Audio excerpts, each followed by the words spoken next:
예, 안녕하세요. 놀공입니다. 오늘은 오행의 성질에 대해서 간단하게 짚고 넘어가겠습니다.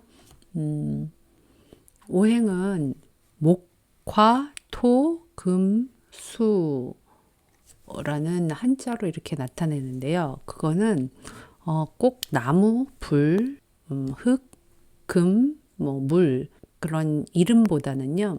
그게 각 이런 물질들의 성질을 나타냅니다.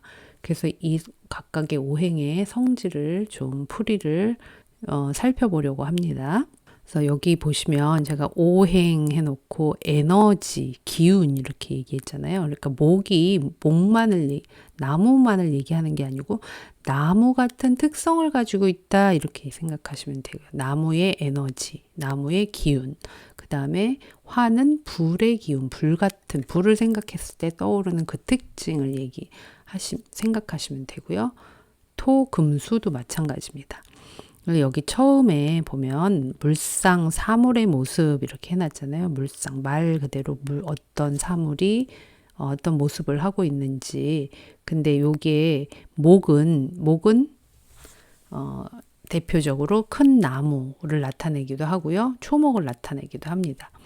그리고 이 각각의 오행은 양으로 또 나눠지거든요. 그래서 목계도 양목이 있고 음목이 있어요. 십천간 나중에 나올 텐데요. 갑, 을, 병정, 무기, 경신, 임계 이렇게 10개의 천간이 있죠. 그 안에서 갑과 을은 목이에요. 그래서 갑목은 양목이고 을목은 음목이고 이렇게 되거든요. 더 자세한 거는 다음번에 할 텐데요. 여기도 큰 나무와 초목 이렇게 나눠져 있잖아요. 큰 나무는 양목이고 초목 풀이나 작은 나무는 음목에 해당이 됩니다.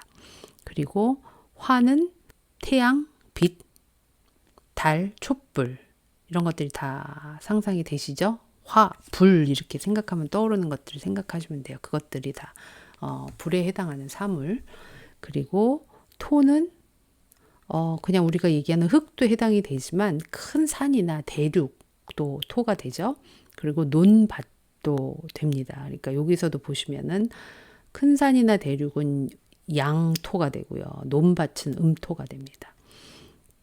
그리고 금속, 바위, 보석 이런 것들이 금에 해당하고요.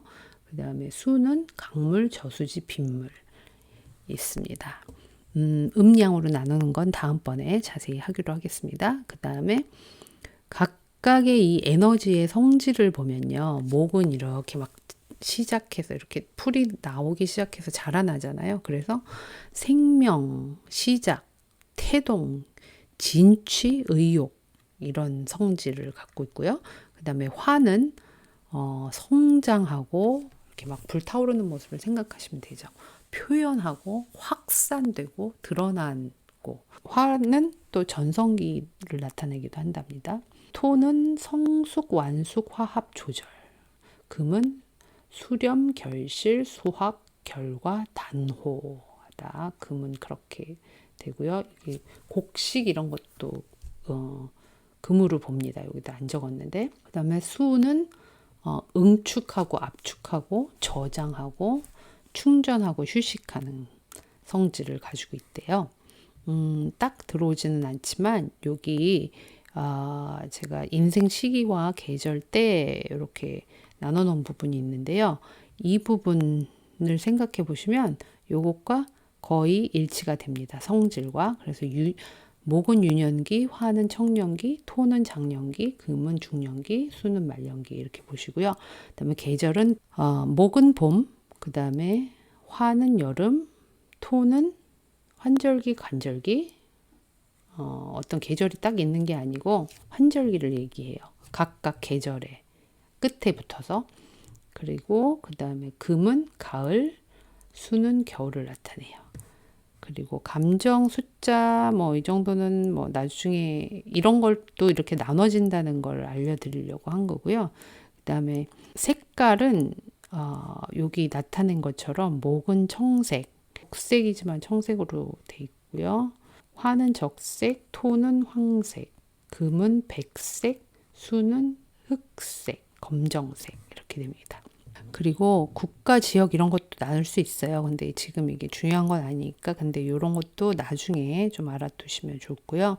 그다음에 뭐 신체 기관이나 부위도 이렇게 각각 목화 토금수를 나타내서 팔체질, 사상체질 그런 것도 그렇고, 한의학을 좀 알려면 이 기본적으로 음양오행에 대해서 기본적으로 아셔야 됩니다.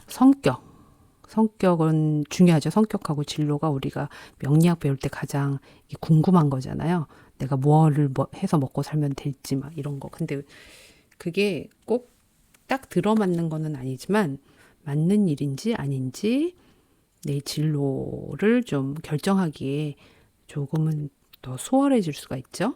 이 목은 성격이 강한 의지력, 미래지향적이고 창조적이고 의욕과 순수, 호기심 이런 특성을 갖고 있고요.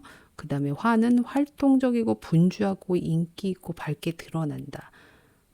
그리고 토는 중용, 중간자, 뭐 앞에서 나온 화합 조절, 그 다음에 감리, 감독, 중개, 교환하고 감추고 그런 것도 토가 왜 흙이 이렇게 덮고 이런 게 있으니까 그런 것 같아요.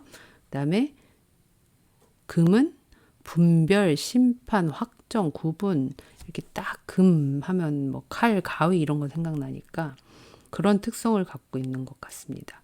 구분, 분류, 끊어냄, 실리, 현실, 결과 중시, 합리성, 약간 부정적으로 보면 차별이나 낙인. 수는 정적이다.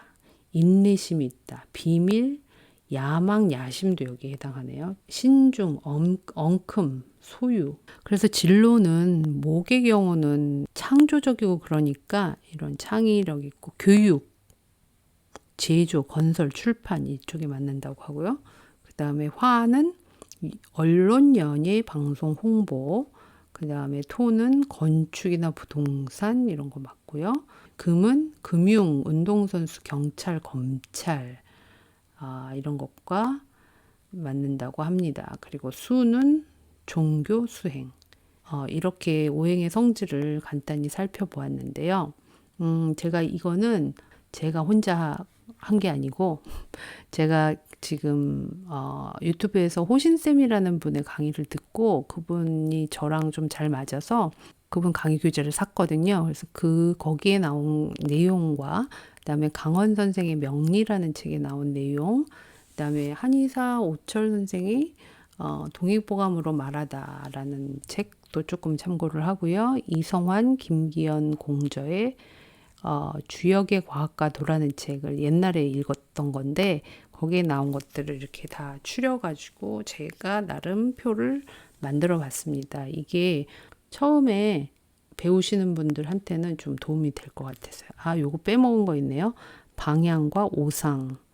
이거는 뭐냐면 오행에 따른 방향이 또 있어요. 그래서 목은 동쪽이고 화는 남쪽, 토는 중앙, 금은 서쪽, 그 다음에 수는 북쪽인데요.